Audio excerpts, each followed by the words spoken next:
who are you becoming? Not who you want to be, not who you used to be, not who you think you should be, but like right now, who are you becoming? Because none of us are standing still. All of us are becoming something. Every habit is shaping us. Every relationship is forming us. Every decision, reaction, shortcut, it's taking us somewhere. Some of us are becoming more guarded, more cynical, more tired. While others are becoming more anxious, more reactive, more defensive. But then there's others who are becoming more generous, more patient, more loving, more grounded. Who are you becoming? Because formation happens sometimes on purpose, sometimes on accident, but either way, formation happens. Sometimes by design, but others by default. But here's the tension. No matter what you believe, none of us will wake up one day and accidentally become the person we'd always dreamed we'd be. No, we drift into patterns. We slide into rhythms. We slowly become who we follow. Now, for some of us, church has played a role in that journey for good or bad. And for others, church has just added pressure without adding peace. Some of you found life at the church. Others found disappointment. And all of that shapes who you and I are becoming. In fact, no matter what you believe, I think you owe it to yourself to slow down and honestly reflect. Who am I becoming? What messages am I listening to? What environments are shaping me? When the pressure shows up in my life, what shows up in me? When things don't go your way, do you become more patient or more irritable? When you're tired, do you become more gracious or more reactive? When you're misunderstood, do you become more defensive or more curious about why that is? When someone disagrees with you, do you need to win, or do you have a desire to learn from them? Who are you becoming? And what's growing in you lately? What's growing faster in you lately? Peace or anxiety? Gratitude or resentment? Hope or cynicism? Because whatever is growing, that's what you're becoming. And what do people to the closest to you experience more of? Your calm or your criticism? Your peace or your distraction? Your encouragement or your impatience? You don't become something in a moment. No, the problem is you and I become something by our direction. And the scary part for most of us is formation happens whether we're intentional about it or not. And so this isn't, hey, am I a good person? It's really about, is the life you're living actually shaping you into the person that you want to become? And if the answer is, I'm not sure, or not really, that doesn't make you a failure. It just means something got in the way. And for a lot of people, that something actually was the church. So many people have baggage with the church, baggage of pressure and guilt. Maybe you were taught that church was a place where you had to clean yourself up before you walked in. I've had young families threaten their kids that they're going to tell me stuff. I mean, some of you carry guilt over what you've done or shame over who you become. And somewhere along the way, your faith stopped feeling like hope. And it started feeling like a reminder every day that you're not enough. So instead of leaning in, you step back, not because you didn't care, but because you were tired of feeling you didn't measure up. And that's why when we go all the way back and see for ourselves, we discover that Christianity did not begin with a belief system. It doesn't begin with buildings and bands and books. In fact, in the beginning, not a lot of doctrine or rules or certainty. Christianity did not begin as a belief system. It began as an invitation to walk with a person. Before anyone believed all the right things, before anyone understood the theology, before anyone changed their behavior, Jesus simply said, come and see.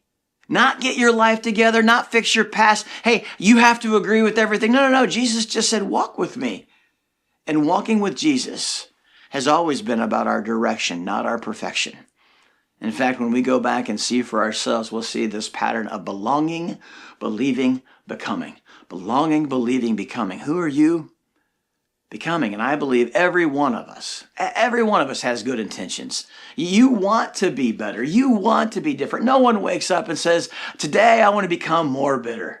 Today I want to drift further away from who I was designed to be. But here's the truth we don't like to admit. It's our direction, not our intention, that determines who we become. It's our direction, not our intention, that determines who we become. Our habits are taking us someplace. Your pace of life is shaping you.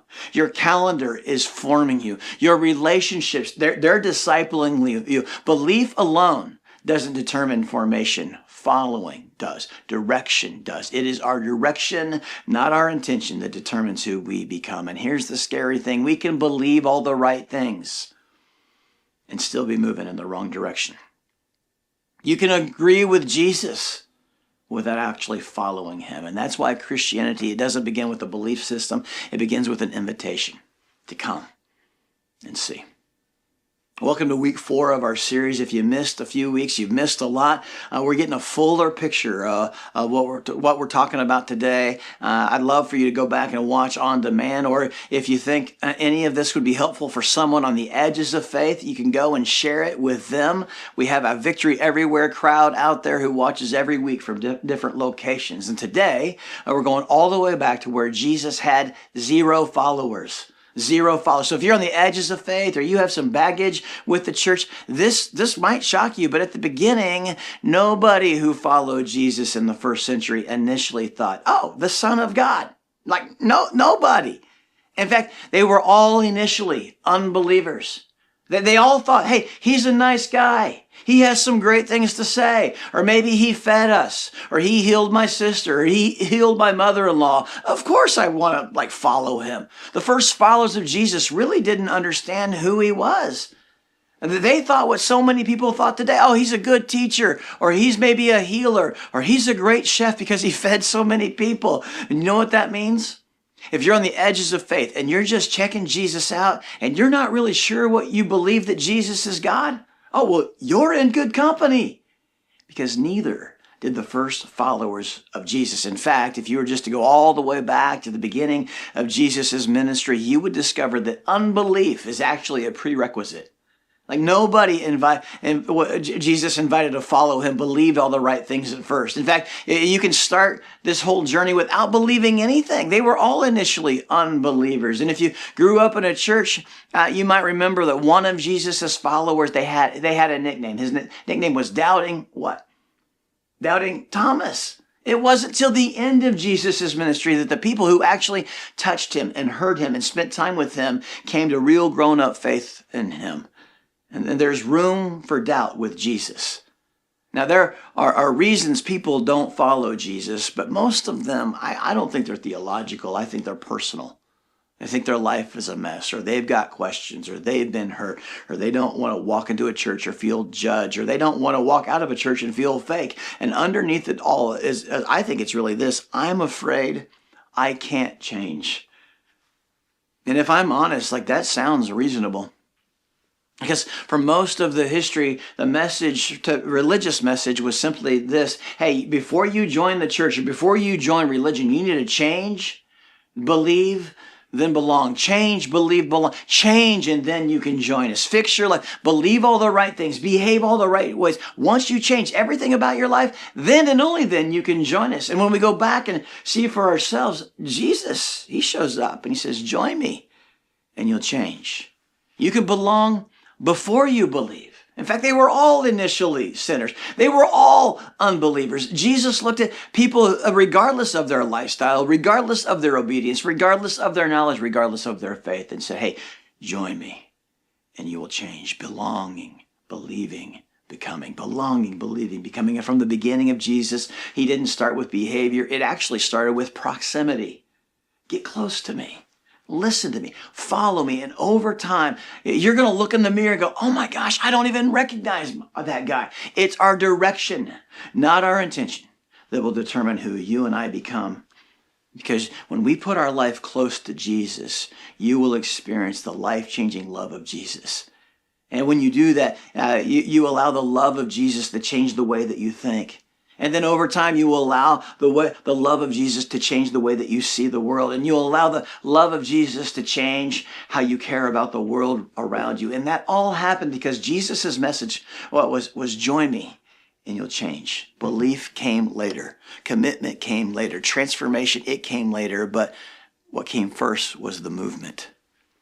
Their movement to follow him. And Jesus never asked them to decide before they experienced. He invited them to take a step towards him, to experience life with him before they decided. So today we're going to go all the way back to 29 AD. And if you're a history buff out there, you're probably like, 29 AD. Yeah, that's the year that Caesar Augustus' wife died. And you would be right. This account is historical. There are real people, real places all over this. And to get the context and the understanding of their setting, I'm going to have to take you back to 2,000-year-old Middle Eastern Jewish history. And I know what you're thinking. Yeah, that's going to keep me awake. I'm glad I tuned in. No, 2,000 years ago, Israel was divided into 3 sections like states. There was the northern part was Galilee.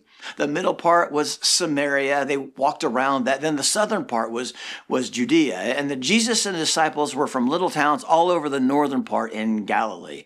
And here's why that's important.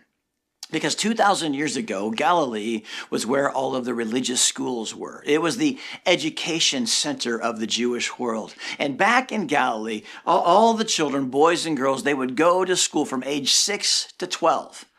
Back then, they didn't have school buildings. They would go to the local Jewish synagogues for school. And every day, they were taught by the local rabbi called a Torah teacher. And the boys were taught everything using the Torah. The Torah includes the first 5 books of the Old Testament: Genesis, Exodus, Leviticus, Numbers, and Deuteronomy. And out of the Torah, the boys were taught math. And I know right now math teachers everywhere are salivating about the word problems that they could use on their students. Like 5 camels plus 2 camels equals a Camelot. I always hated word problems, but back then, the Torah, they taught them math and history and geography. But the main goal is by the time you were 12 years old, think about 12 years old, as a Jewish boy, you were to memorize the whole Torah by heart. Genesis, Exodus, Leviticus, Numbers, Deuteronomy by heart. And by the age of 12, you would have 265 pages of our Bible memorized.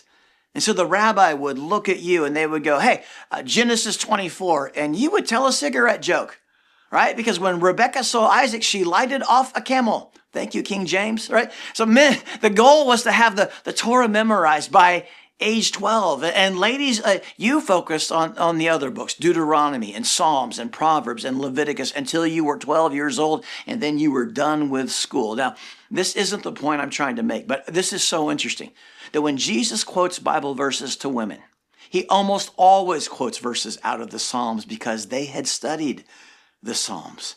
That was common ground for them. Now, in their culture, when a girl was 12 years old, she was married off. Not that I'm recommending it, I'm just telling you about their culture. But the boys, those who memorized the Torah, they got to continue their education. They were able to go to Jerusalem for this really big celebration that we're going to talk about later called the Passover. Now, they had gone to the Passover all their life, but now they get to participate in their first Passover, meaning they would go with their family to present the sacrifice that was given to pay for the sins of their entire family. This was a huge deal in their culture, and they did this every year. In fact, Jesus did this. Back in Luke 2, every year Jesus' parents went to Jerusalem for the festival of the Passover, and they did. And every year since Jesus was born. And when Jesus was 12 years old, they went to the festival according to the custom. That's what Luke says. So when Jesus, after he passed his Torah exams, he got to participate in the Passover. So Jesus was raised just like every other Jewish boy in Galilee, meaning Jesus, he was taught to memorize the Torah and was ready to go on with his education. Now, from the time a boy was 12 to 15 years old, he was enrolled in the Beth Midrash. It was also known as the House of Learning. So for the next 3 years after he memorized the Torah, the goal would be from that time to you were 15 until is to memorize the entire Old Testament by heart. And they would do this memorization and the study part-time. So they would go to school part-time, and then they would learn the family business part-time, because 2,000 years ago, you didn't have a school counselor asking, hey, little Timmy, what are you passionate about? Like, who do you want to become? What are you gifted at? Like, where do you think you see your life taking you? No, they would just look at you and go, hey, what's your dad do? And if you weren't smart enough to get the rabbi gig, that's what you were going to do. So if your dad was a carpenter, I hope you like carpentry.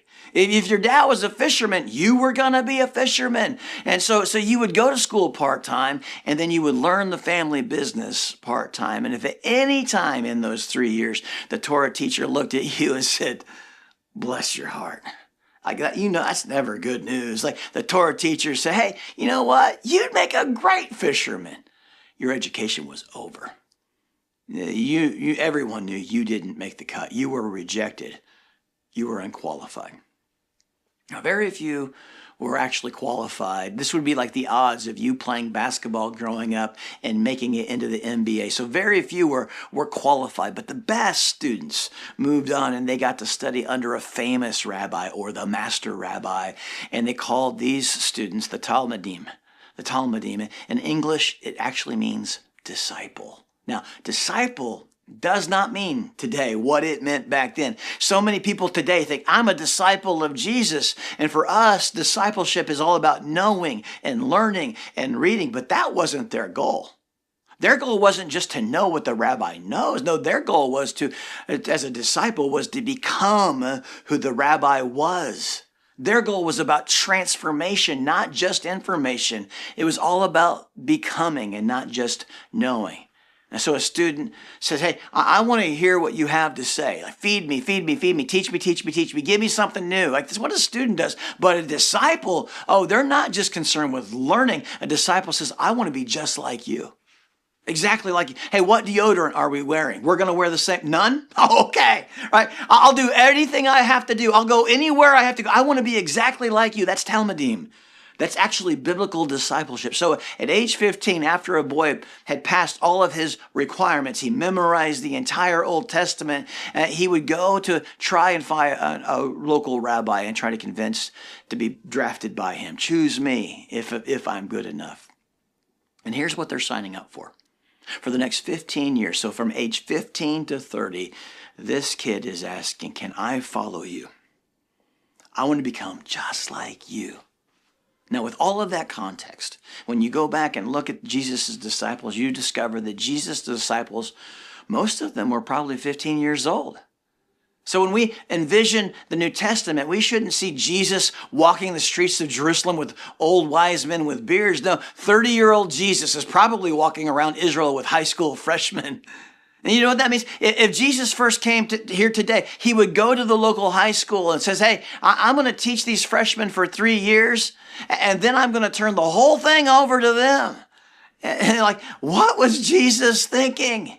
I mean, they wouldn't have even been seniors yet, but because this is where most of us get stuck when we think about God. When we hear follow me, we immediately think, oh, not me, not yet. I'm not ready, not like this, because you and I have been trained by life and by culture and by religion that God only picks the qualified, the polished, the put together, the people who already look like they belong and they already know everything. But if you're honest, maybe you have a label in your head. And you don't say it out loud, but you live like it's true. You feel unqualified, not enough, not ready, not spiritual to take the step towards Jesus. And for some of you, it's worse than that. You were told by a parent or a coach or a teacher or a church, you were graded, you were measured, you were compared.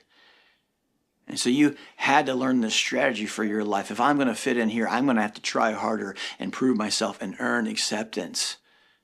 And now, you don't fully show up. You don't fully engage. You hold back. You second guess yourself. You stay quiet and in the corner when you should speak up. You play it safe when you were actually made for more. And not because you lack potential, but because you've been living under the label that someone else handed you of not good enough. So I just want you to know, so when Jesus shows up, he does not start out with, you fix this, you prove it, you earn it. No, he starts with an invitation to come and see, belong, believe, become. Now, we know of at least 2 exceptions of a young disciple that we think about. Jesus chose Peter. He was older. He was probably 18 or 20. We know he had a wife, a job. He was a fisherman. And then he also chose Matthew, a tax collector. And if you know Matt's story, you know that means that being a tax collector meant he was a traitor. So not only had he been rejected by his people, he rejected God himself.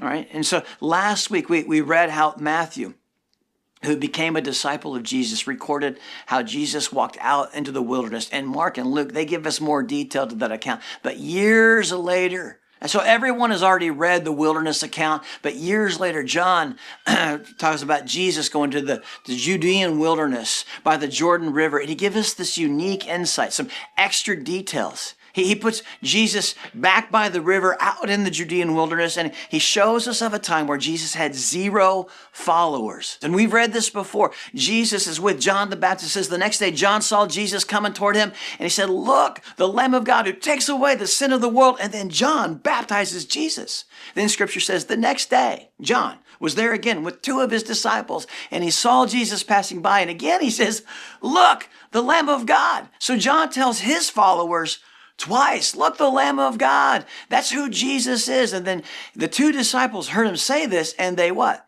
They followed Jesus. So if you're keeping score at home, Jesus gained 2 followers. John lost 2 followers. And get this, these were the very first 2 followers of Jesus. And what we read, they're not all in yet.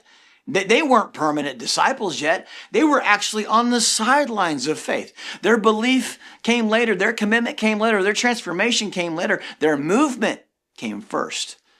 And these men, they don't really know Jesus. All they know is what John's told them about Jesus. And they don't even know where he's going. And they don't even know, does he want us to follow him? So they follow Jesus, but they follow him at a distance. They've been stalking Jesus. Maybe you have an ex like that, right? But look at what happens next. Turning around, Jesus saw them following and asked, "What do you want?" That's one of the most loaded questions in all of the gospel. Like, well, wouldn't that stop you in your tracks? Jesus locking eyes with you saying, "What do you want?" Now, John uses the Greek word, and the definition can be, what are you seeking? What are you looking for? What are you searching for? Or get this, what do you desire? When you go back and look for yourself, Jesus starts this whole journey of faith, not with belief, not with your morality, not with your behavior, your desire. What do you desire? What do you want to become? What are you actually looking for? And if you're on the edges of faith, or maybe stuck in your faith, I think the reason you feel stuck is because somewhere along the way, you were handed a different order of faith. You thought you had to change first, then you could believe, then you could belong. Once you fix your life and believe all the right things and behave all the right ways, then you can follow Jesus and become like him. And when you couldn't do that, what happened? Oh, your faith stalled out. But that's not how following Jesus started. Isn't that good news? That when you go back to the beginning, Jesus says, what do you want and what do you desire? What are you after? What do you think I can do for you? What do you want me to give to your life? Where do you think I want to lead you? And if God really asked you that today, what would you say? How would you respond? What are you hoping that Jesus will fix in your life? Are you looking for security, belonging, peace, forgiveness? Or maybe you're just curious. What do you want? What do you desire? Who do you want to become? What would you say to Jesus? I don't know what you would say, but it freaks these guys out, and they don't know how to respond. So they just ask Jesus a question. They basically just say, Rabbi, meaning teacher. So they're not calling him God yet. They're not calling him Savior or Lord yet. They're on the edges of faith. Teacher, Rabbi, where are you staying? Basically, they're just trying to figure out who Jesus is and what Jesus is about without committing too much to Jesus. So, hey, Jesus, where are you staying? We're not committing to be your disciples. We're just trying to follow you around for a little while, which is admittedly more creepy in our world than in theirs. I mean, especially if they were driving a white van. I mean, if someone comes up to you today in a windowless van asking, hey, where are you staying? You should run. But back then, it was like, no, you're the teacher. We want to come listen to you. We haven't decided that we want to be your followers yet, your disciples yet. And I want you to look at how Jesus responds. He says, come and you will see. The very first followers of Jesus became followers of Jesus because of this invitation to come and see. The Jesus movement began as an invitation to come and see. And John, the Apostle John, he tells us, oh, it's belonging, then believing, then becoming. So they didn't have to behave initially, and they didn't have to believe initially.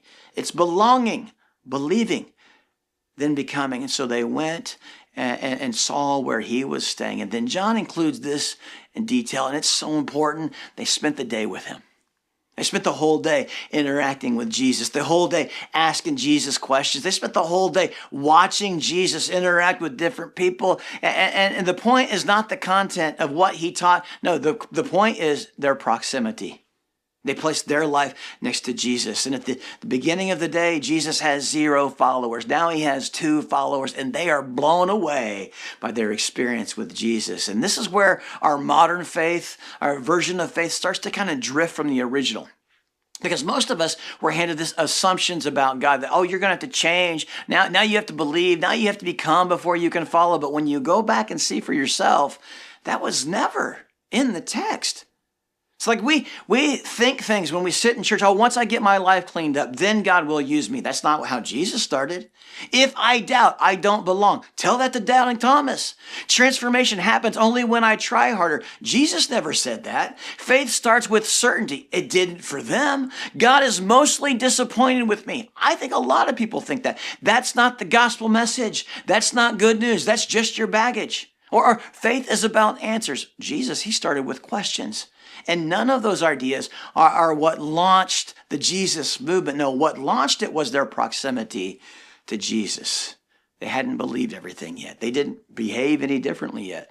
And they didn't fully understand who he even was. They just spent the day with him. And something started to shift. Not overnight, not instantly, but directionally. Because becoming doesn't start with belief. It starts with who you walk with.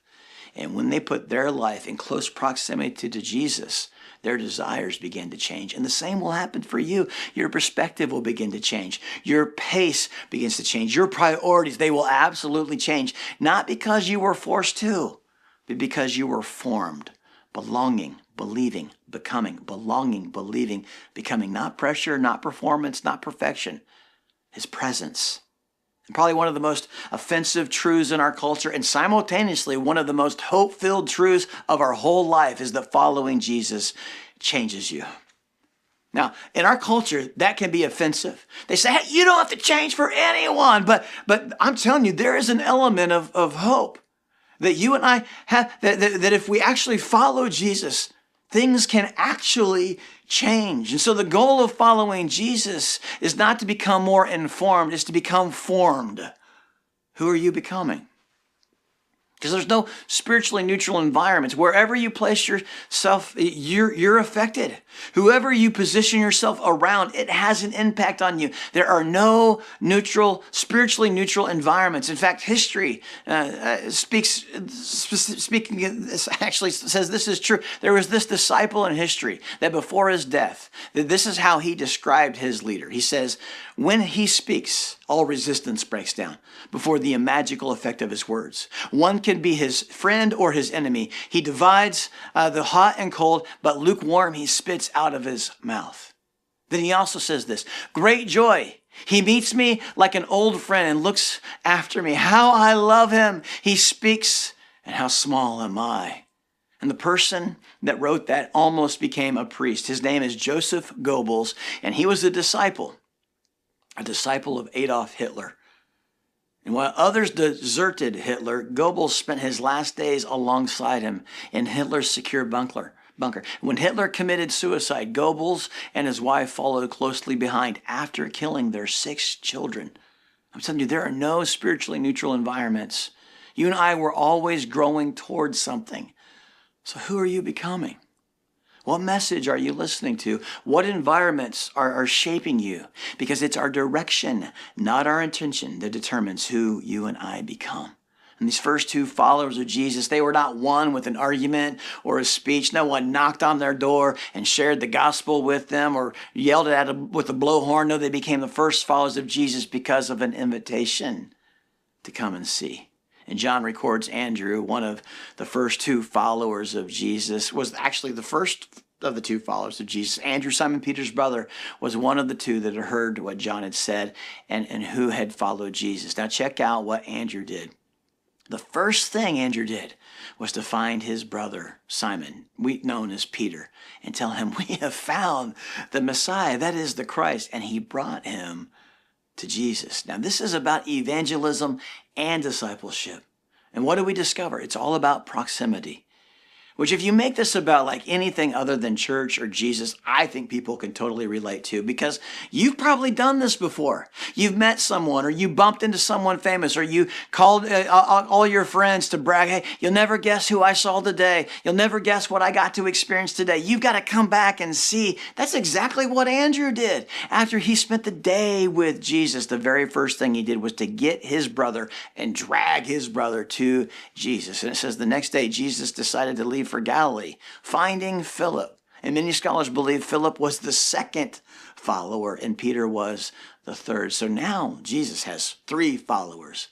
And look at Jesus' approach to him. He said, follow me, draw near me, stay with me. You don't have to change anything. You just have to, I'm inviting you to come and see. And Philip, like Andrew and Peter, was one from the town of Bethsaida, which is also in Galilee. So Philip has some motivation to follow Jesus. They're going